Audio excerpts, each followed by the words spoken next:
안녕하세요. 공중전의 샛별 김민아입니다.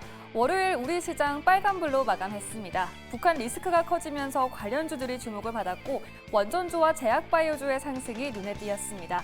현재 4시에서 6시 사이 시간외 단일가 매매가 활발하게 이루어지고 있는데요. 새롭게 올라온 이슈와 특징들 짚어보겠습니다. 계양전기가 현대기아 자동차와 2,800억 원 규모의 공급 계약을 체결했습니다.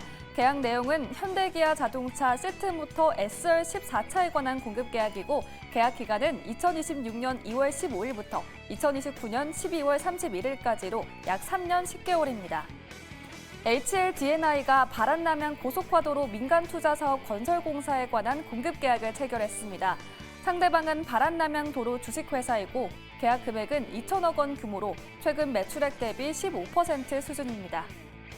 두산그룹이 두산밥켓을 두산로보틱스의 자회사로 편입하는 방식의 사업 지배구조 재편을 재추진합니다. 기존 개미 투자자들의 반발이 거셌던 주식 교환 비율을 주주에게 친화적인 방향으로 다시 산정한 건데요. 신설법인과 두산로보틱스가 합병 비율을 기존보다 약 30% 올린 1대 0.04 안팎으로 조정한다고 밝혔습니다. 네, 이렇게 공시 다뤄봤습니다. 시간의 특징주 5개로 정리했습니다. 네, 앞서 공시로 전해드렸던 계양전기가 현재 상한가 향해 가고 있습니다. 정구장에서는 약보합으로 마감했지만 장 마치고 3시 40분에 현대차와 공급 계약 소식이 들려오면서 투심이 몰리고 있습니다. 오늘 철강주들의 상승 랠리가 펼쳐지고 있습니다. 하이스틸, 휴스틸, 신스틸 등 정구장에서 빨간불로 마감했는데요. 현재도 오름폭을 더 키워가고 있습니다. 중국의 경기 부양책과 금리 인하의 영향을 받으면서 철강주로 투심이 몰리고 있습니다. 2차 전지주 한농화성이 현재 5% 넘는 강세 보입니다. 최근 전고체 배터리 관련해서 주목을 받고 있는데요. 정규장 막판에 상승 전환하며 1.6% 마감한 데 이어서 현재도 매수세가 몰리고 있습니다. 세명전기가 4% 넘게 급등하고 있습니다. 최근 국회 상임위에서 전력만 특별법 논의가 시작되면서 이 수혜 기대감이 주가를 끌어올렸는데요. 비컵과 더불어 구리 가격이 올라가면서 계속 주목을 받고 있습니다. 네, 두산그룹의 사업구조 재편 공시가 들려오면서 두산의 주가가 반응하고 있습니다. 정구장에서는 강보합 마감한 데 이어서 현재도 상승폭을 더 키워가고 있습니다. 네, 이렇게 시간외에서 새롭게 올라온 이슈와 특징주까지 짚어봤습니다. 관련된 종목을 보유하고 계신 분들은요.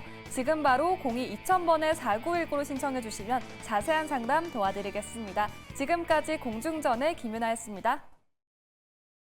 네, 가장 먼저 두산 이야기부터 해보도록 하겠습니다. 이번 국감장을 정말 뜨겁게 달궜었는데 오늘 기자 간담회를 열고 분할 합병 비율을 밝혔습니다.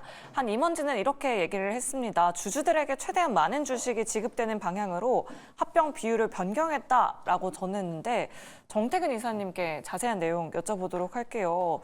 주주들에게 최대한 많은 주식이 지급되는 방향으로 결정했다라고 하는데 이 내용이 맞나요, 이사님? 일단은 지금 저도 뉴스를 보고 있는데 맞는 것 같아요. 네. 그리고 이게 이사회 결정사항인 건지 아니면 주총에서 결정사항인 건지 저도 이거 확인을 해봐야 되는데 지금 이렇게 결정한 거 보니까 이사회 결정으로 이게 되는 부분인 것 같아요. 그런데 소위 말하는 일반 주주들이 반대한 것이 합병 비율 때문에 반발한 거 아니거든요. 그냥 내비둬라. 두산 에너빌리티 밑에 그냥 두산밖에 내비둬라. 그 두산 로보틱 주지 말고 이거였거든요. 그러면 주주들 반발이 일단 있을 수밖에 없을 것 같아요. 그러면 과연 중요한 건 이렇게 했을 때 제재할 만한 방안이라든지 아니면 제재 아니면 제지할 만한 방안이 있는지를 봐야 되는데 그게 없다라면 뭐 두산에서 생각하는 대로 흘러갈 수밖에 없을 것 같아요. 지금 이게 반대한 이유가 뭐냐면은 지금 두산 에너빌리티 영업이익의 80%를 이제 두산 밥켓이 담당하고 있는 상황이거든요. 지금 바로 이렇게 빼버리게 되면은 영업이익의 80%가 날아가는 거랑 똑같은 효과입니다. 그러니까 이런 상황에서 두산 에너빌리티 주주들이 당연히 찬성할 이유가 없죠. 두산 로보틱스 주식을 준다 그래도 이게 지금 당장 이게 될 만한 게 없잖아요. 그래서 이게 뭐 어쨌든 이사회에서 결정사항으로 되는 거면은 그렇게 진행이 될 거고 뭐 결국 두산 에너빌리티 주주들만 손해를 볼 수밖에 없는 상황이라 봐집니다. 그리고 뭐 주식매수 정권 보니까 2800 얼마더라고요. 그러면 오늘 주가가 2650원에 끝이 났기 때문에 주가가 가만히 있거나 빠지거나 둘 중에 하나밖에 없을 것 같아요. 그래서 글쎄요. 그래서 일단은 뭐 두산 에너빌리티는 원전 그 SMR 수혜를 전혀 못 보게 되는 거고 그렇게 보게 되면 앞으로 진행 사항에 따라서 두산 에너빌리티의 주가는 더 못 갈 가능성이 더 높아졌고 이 두산 에너빌리티를 갖고 있으신 주주분들은 한숨만 나오는 그런 상황이 될 수밖에 없다라고 말씀드려야 될 것 같아요. 네, 알겠습니다. 지금 두산 그룹주 갖고 계신 시청자분이 전화 연락 바로 주셨다고 합니다. 바로 연결해 보도록 할게요. 시청자님 안녕하세요. 네, 안녕하세요. 네, 시청자님 어떤 종목 가지고 계실까요? 에너빌리티 에너빌리티 매수가랑 비중은 어떻게 되실까요? 25,500원에 20%. 25,500원에 비중은 몇 퍼센트 되실까요? 20%. 20%요. 혹시 오늘 매수를 하셨을까요, 네. 시청자님? 네. 오늘 이 기자간담회 보시고 접근하신 네. 걸까요, 시청자님? 네. 아니, 괜찮을까 해서 들어갔는데 모르겠어요. 네, 알겠습니다. 앞으로의 전략 한번 여쭤보도록 할게요, 시청자님. 네. 네. 이 부분은 민프롬 대표님께 여쭤보도록 할게요. 앞서서 기자간담회 정태근 이사님께서 잘 말씀해 주셨는데 대표님 의견은 어떠실까요? 사실 두산 에너빌리티가 지금 두산이 합병 얘기가 있긴 하나 네. 두산 에너빌리티는 지금 원전 때문에 사실 더 좋게 봐야겠죠. 네. 제가 이 종목은 한 2주 전부터인가요? 굉장히 제2의 어떤 이 하나 에어로스페이스가 될 것이다라고 제가 얘기를 많이 드려요. 왜냐하면 지금 어쨌든 친환경 에너지에서 우리 대장주가 있나요? 친환경 에너지, 태양, 아니면 원전이라던가 지금 대장주가 없거든요. 아직 없어요. 방산에서도 사실 넥스원이랑 하나 에어로스페이스랑 둘이서 막 이렇게 하다가 결국엔 대장주가 이제 나온 게 된 건데 초반만 하더라도 방산주 뜰 때만 하더라도 분명하지 않았거든요. 뚜렷하지 않았어요. 그래서 지금 에너지 관련주, 특히나 이제 원전 관련주에서도 지금 두산 에너빌리티는 저는 대장주로 좀 보고 있고 이게 이제 제2의 하나 에어로처럼 좀 폭발적으로 갈 수 있다라고 보고 있는 게 어쨌든 이 대선의 결과를 떠나서라도 2차 에너지로 이제 시대적 흐름이 그러기 때문에 이건 안 갈 수가 없다라고 보고 있거든요. 지금 여기서 갑자기 화석 연료 해가지고 불 떼고 이렇게 할 수는 없잖아요. 지금도 이미 탄소 배출 이제 이거 줄이자고 지금 2차 에너지, 친환경 에너지로 가고 있기 때문에 전 여전히 좋게 보고 있는데 일단 진입가가 지금 25,000원 부근이라고 하셨죠. 그 비중이 아까 몇 프로라고 하셨죠? 20% 가지고 계십니다. 20%? 네. 제가 비중을 항상 꼭 얘기를 할 수가 없는데 혹시 더 이상 추가 매수를 안 하려고 20%를 진입을 하신 건가요? 시청자님? 네. 네, 좀 기획하러 가요. 최초 진입을 할 때는 저는 최소 5%에서 10%를 많이 말씀을 드려요. 왜냐하면 얘는 잘 갈 거야. 잘 갈 건데 이 고점 또는 신고가를 갱신하는데 반년이 걸릴지 1년이 걸릴지 우리는 알 수가 없어요. 또 거기다가 그냥 일자로 이렇게 잘 그냥 이렇게 쭉 가주면 좋은데 우리 세상사 어떻게 앞일을 예견을 합니까? 가다가 또 조정받고 쉬어갈 때도 있고 또 이렇게 또 올라갔다가 다시 조정받고 요런 이제 굴곡이 있기 때문에 긴 호흡으로 가든 단기적 이슈로 보든 최초 진입 20%는 너무 높아요. 시청자님. 그래서 나중에 우리가 이거 왜 잘 갈 건데 악재가 없는데 떨어지는 경우들이 굉장히 많거든요. 특히 요즘 시장은 불확실성이 크기 때문에 자고 일어났는데 뭐야 이거 무슨 뉴스야 이런 경우가 많아서 조금 제가 그게 약간 불안해요. 그래서 내일 개장했을 때 혹시 진입가 부근이거나 진입가 조금 높을 때 10%만 조금 덜어내시고 왜냐면 원치 않는 악재가 없는데 조정이 올 경우를 대비해서 추가 매수를 할 비중 10%를 위해서 조금 빼놓으시고 추가 대응을 하시고 에너빌리티 아주 좋습니다. 돈 잘 버는 거 다 알고 있고 전망이 좋아요. 일단 기대감이 굉장히 물씬 나오고 중요한 게 지금 SMR 소형 원자로 이슈가 굉장히 핫하잖아요. 지금 시장에서 굉장히 주목받는 이슈란 말이에요. 근데 지금 내일 경남에서 지금 소형 원자로 컨퍼런스가 열려요. 그러면 요 이슈 때문에 내일 또 추가적인 상승도 있을 수 있거든요. 시청자님이 단기적으로 보셨다 하면은 단기적으로 또 급등이 나올 때 매도하셔도 좋고 조금 더 갖고 가겠다 하시면 절반 정도만 이렇게 빼서 보유하시길 바라겠습니다. 네, 알겠습니다. 두산 에너빌리티 계속해서 홀딩에 대한 의견 남겨드렸습니다. 우리 시청자님 두산 에너빌리티로 꼭 수익 보시길 바라겠고요. 다음으로 시간의 상승률 상위 종목도 한번 확인해 보도록 할게요. 계양전기가 시간에서 상한가 기록하고 있습니다. 앞서 보셨다시피 현대차와 2,800억 원 규모의 계약 소식을 전했습니다. 민프롬 대표님께 여쭤보도록 할게요. 사실 계양전기 시가총액이 한 400억 원 정도 되거든요. 시총 대비해서 굉장히 큰 규모인 것 같은데 어떤 내용이고 우리 투자자분들의 계양전기 좀 매수 접근해봐도 괜찮을까요? 방금 들으셨죠? 시총이 400억? 네. 쉽지 않아요. 시총이 400억이면 정말 작은 금액만 이렇게 좀 풀려도 진입이 되더라도 주가가 날뛸 수 있거든요. 네. 널뛰기처럼 움직일 수 있어요.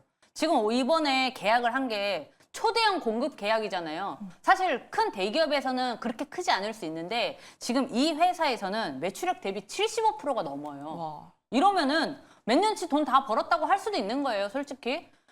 근데 그래, 호재야, 좋아. 거기다가 지금 계약 기간이 2026년부터 29년 거거든요. 그러면 이때 번 게 사실 성적표로 나오기에는 3년이 걸린다는 거예요. 그러니까 당장의 어떤 이 실적 개선은 없겠지만 지금 이런 호재 때문에 얘 돈 잘 벌겠다. 실적이 좋겠네? 그럼 이 회사의 지금 펀더멘탈 한번 볼까요? 지금 보시면 적자가 쭉 이어지고 있었어요. 사실 이 회사가 그렇게 돈을 막 잘 버는 회사는 아니에요. 거기다가 이제 시총 작은 거 우리 확인했죠. 그러면은 시장에 얼마나 풀려 있는지 유동주식 비율이 지금 54%. 이거는 높지 않아요. 괜찮아요. 50% 정도면은 적절한 수준입니다. 다만 주식은 우리 항상 거시적인 관점으로 한번 봐야죠. 자, 이 종목이 이제 과거에 어떻게 움직였었나를 봤더니 좀 특이하게 좀 급등이 일어났던 적이 꽤 있다. 다만 그 급등이 오래 이렇게 버티진 못했다. 한번 급등을 한 후에 버텼나요? 못 버텼어요. 결국에는 다시 제자리로 돌아왔어요. 이게 우리가 기술적 분석에서는 대등수치라고 하는 건데 뭐냐면 올라간 만큼 그 각도로 내려오는 시간이 걸리는 거거든요. 지금 굉장히 짧은 시간은 한 달 안에 지금 1,000원대에서 뭐 2,500원대로 올라갔어요. 그럼 약 2.5배가 올라갔는데 그대로 똑같이 한 달 만에 다시 원상복귀 됐죠. 우리가 이거를 생각해야 돼. 오늘 만약에 상한가로 시간에서 오케이 뭐 좋아. 과연 내일은? 내일 갭 상승에서 시작할 수 있어요. 그리고 내일도 상한가를 갈 수도 있어요. 우리가 뭐 진입도 못하게 그냥 상한가로 시작해서 끝날 수도 있지만 어쨌든 그렇게 급등을 할 수 있는데 그게 버틸 수 있냐가 중요한 겁니다. 이슈 좋아요. 돈 잘 벌 거야. 자, 그러면은 이거를 알고 있었던 사람이 전혀 없을까요? 기관도 모를까? 자, 그럴 땐 수급을 봐야죠. 전혀 깨끗한 거 보이시죠? 기관이 관심을 안 가져요. 왜일까요? 일단 시총이 작으면 기관이 관심을 가지기가 힘들어요. 왜냐하면 내가 남의 돈으로 투자를 하는데 이 종목에 들어간 근거가 필요하거든요. 근데 근거가 굉장히 약하기 때문에 기관들이 관심을 안 가지는 거라서 이렇게 되면 좋은 소식이 있어서 급등을 하더라도 이 과거에처럼 쭉 원상복귀 될 가능성이 높다. 그래서 우리는 요거는 그냥 지켜보는 걸로. 좋은 종목은 너무 많습니다. 갈 종목 많아요. 우리 시총 400억짜리 이렇게 좀 이렇게 그냥 그렇구나 하고 지켜보는 걸로 합시다잉. 네, 알겠습니다. 계양전기 내일 오전장에 급등은 가능하겠지만 변동성에 꼭 유의를 하셔라. 일단은 보유자의 영역으로 바라보면 좋을 것 같다라는 의견까지 잘 들어봤습니다. 다음으로 정태근 이사님께는 철강 관련주들 한번 여쭤보도록 할게요. 오늘 정규 시장에서 풍산을 비롯해서 구리 관련주들이 강세였는데 현재는 신스틸이 상승세 보여주고 있고요. 하이스틸 같은 종목들도 눈에 띕니다. 정태근 이사님 철강주는 어떻게 보실까요? 철강주 플러스 그냥 비철금속이라고 보는 게 일단 맞는 것 같아요. 네. 일단 풍산 얘기하신 거 보니까 구리도 끼워줘야 되니까 네. 비철금속으로 일단 할게요. 오늘 많이 올랐거든요, 네, 풍산이. 그렇죠. 풍산 많이 올랐죠. 풍산은 어차피 뭐 구리뿐만 아니라 방산 쪽도 지금 국제 정세 봤을 때 좋을 수밖에 없는 상황들이고 그렇게 본다라면 뭐 이구 산업 같은 거, 풍산 같은 것들 단기 변동성 나오게 되면은 일단은 보세요. 그리고 구리가 가게 되면은 그냥 구리 ETF 보세요. 만약에 지수가 가게 되면 확실한 거는 뭐 지수 ETF가 가잖아요. 그것처럼 구리가 가게 되면 구리 ETF가 가니까 그걸 보시는 게 맞다고 봐시고 그 철강주 같은 경우는 글쎄요. 중국에서 이제 부양책한다고 예전에 그 주식 오래 하신 분은 아실 거예요. 2007년대 대중국 관련주, 철강, 화학, 조선, 기계 이렇게 갔었는데 지금 중국에서 부양책한다고 과거 2007년도에 그랬던 것처럼 대중 관련주가 할까요? 대중국 관련주가 이제 바뀌었습니다. 철강, 화학 쪽보다는 이제 중국도 첨단 산업이에요. 아시겠지만 최근에 뭐 화웨이 폴더블폰도 나오고 그다음에 CXMT, 원나노까지 이제 공정 나오거든요. 차라리 그쪽이 가지. 제가 볼 땐 철강, 화학 쪽은 아니라고 봅니다. 그리고 중국 쪽 이제 뭐 3분기 바닥이란지 부양책의 효과에 대해서 뭐 기대가 돼서 중국 쪽 본다라면은 그냥 중국 지수 ETF 보셔야 차라리 그게 더 낫다고 봅니다. 철강하고 화학은 저 개인적으로 그렇게 매력이 뭐 끌린다라고 보기는 힘들 것 같고 그래서 별로 죄송하지만 관심 없다 이렇게 좀 말씀드릴게요. 아, 네, 알겠습니다. 구리 관련주, 철강 관련주 일단 지켜본다면 ETF로 접근해보는 거 어떻겠냐라는 의견 잘 참고해 보시면 좋을 것 같아요. 다음으로 시간에서 상한가 기록하고 있는 종목 하나 더 체크해 보도록 하겠습니다. 바로 G2파워인데요. 미국 에너지그룹과의 MOU 체결 소식이 전해졌습니다. 민프롬 대표님께 이 내용 한번 여쭤보도록 할게요. 이제 미국 진출이 좀 가시화되는 건가요? 계약을 하면은 뭐 그럴 수 있겠죠. 근데 우리는 그거를 조금 생각을 해야 돼요. 지금 원전 관련주들이 시장에서 이제 주목을 받고 있긴 한데 좀 변동성이 좀 커요. 맞아요. 그래서 제가 아까 두산 에너빌리티 때도 말씀드렸지만 대장주가 만약에 2% 정도 하락만 해도 남은 소부장 관련주 그러니까 좀 이제 이군들 이제 따라서 갈 수 있는 시총 작은 유동성 공급이 좀 더 원활한 이런 종목들은 크게 빠질 수 있거든요. 그래서 우리가 그거를 생각을 해야 돼요. G2파워 호재 아주 좋죠. 좋아요. 그리고 계속 이게 지금 미국의 조달 시장이 2,000조 규모예요. 굉장히 크죠. 파이가 굉장히 큽니다. 그만큼 좀 이제 벌어들일 수 있는 돈도 이제 좀 커졌다라고 보기 때문에 호재로 우리가 인식을 하는 건데 요 호재가 항상 연속성을 좀 띄어야 돼요. 그러니까 오늘 좋은 뉴스 오케이. 2, 3거래일 뒤에 또 좋은 뉴스가 같이 따라붙고 또는 증권사에서 리포트가 G2파워를 우리가 뭐 기업 가치를 좀 재평가하겠다. 이 회사 괜찮을 것 같아. 목표 주가 상향 뭐 이런 식의 좀 좋은 호재일 수 있는 게 좀 연달아 붙어야 주가가 올라가는 힘을 좀 더 키울 것이고 또 그 주가를 계속 유지할 수 있는 힘이 원동력이 되는데 그게 이제 불안한 거죠. 왜? 시장이 지금 불확실성이 굉장히 많으니까. 그리고 미국 대선 이후로 또 이 연초까지는 괜찮을 수 있어요. 그런데 지금 시장의 큰 흐름을 봐서는 이제 글로벌 시황이나 이런 걸 봐서는 내년에 조금 약할 것이라는 전망이 굉장히 많습니다. 그래서 우리가 그런 거를 잘 생각을 해야 돼요. 지금 시장은 이제 조정받을 일밖에 안 남았기 때문에 미국 시장이 조정받을 일밖에 안 남았기 때문에 우리도 조금 좀 보수적으로 시장을 바라봐야 되지 않나 이런 관점이 일단 중요할 것 같고요. 일단 G2파워 저는 단기적으로 나쁘지 않다고 생각을 해요. 이 수급 좀 볼게요. 수급은 지금 기관은 관심이 없지만 SMR 관련해가지고 이슈가 있을 때도 G2파워도 같이 영향을 받을 가능성이 굉장히 큽니다. 아까도 말씀드렸다시피 두산 에너빌리티는 이제 시총이 커요. 그래서 엉덩이가 무겁기 때문에 주가가 어떤 급등이나 이런 게 조금 약해요. 그러나 이제 G2파워나 이런 식의 좀 뭐 유동성 공급이 좀 원활한 이런 시총이 좀 그나마 작은 이런 종목들은 이제 급등이 한 번씩 출현할 수 있죠. 그래서 G2파워 좋습니다. 나쁘지 않아요. 지금 이슈로는. 다만 차트 자리가 아직은 하락 추세죠. 지금 길게 봐서 크게 봤을 때는 일단 하락 추세가 유지 중이고 단기적인 차트 자리를 보더라도 지금 장기 이평선 아래 이평선들이 역배열인 경우에다가 지금 단기적 저점을 계속 갱신을 하고 있거든요. 그래서 이 호재가 연속성 있게 터져주지 않으면 G2파워는 사실 좀 이게 주가에 반영되기 어렵다. 라고 보는 게 맞습니다. 연속성으로 터져주지 않더라도 이 주가가 오늘의 이 호재 덕분에 이 8,000원 부근만 올라타도 괜찮거든요. 8,000원 이 검은색 이 장기 이평선만 올라타더라도 이거 추세 전환하려는 움직임 아닐까라고 볼 수 있지만 그 전까지는 조금 신중하게 접근하시길 바라겠습니다. 네, 알겠습니다. 일단 G2파워 현재 시간의 거래에서 상한가 기록하고 있는데 내일 시장의 시세 어느 정도로 나올지 확인해 보시면 좋을 것 같습니다.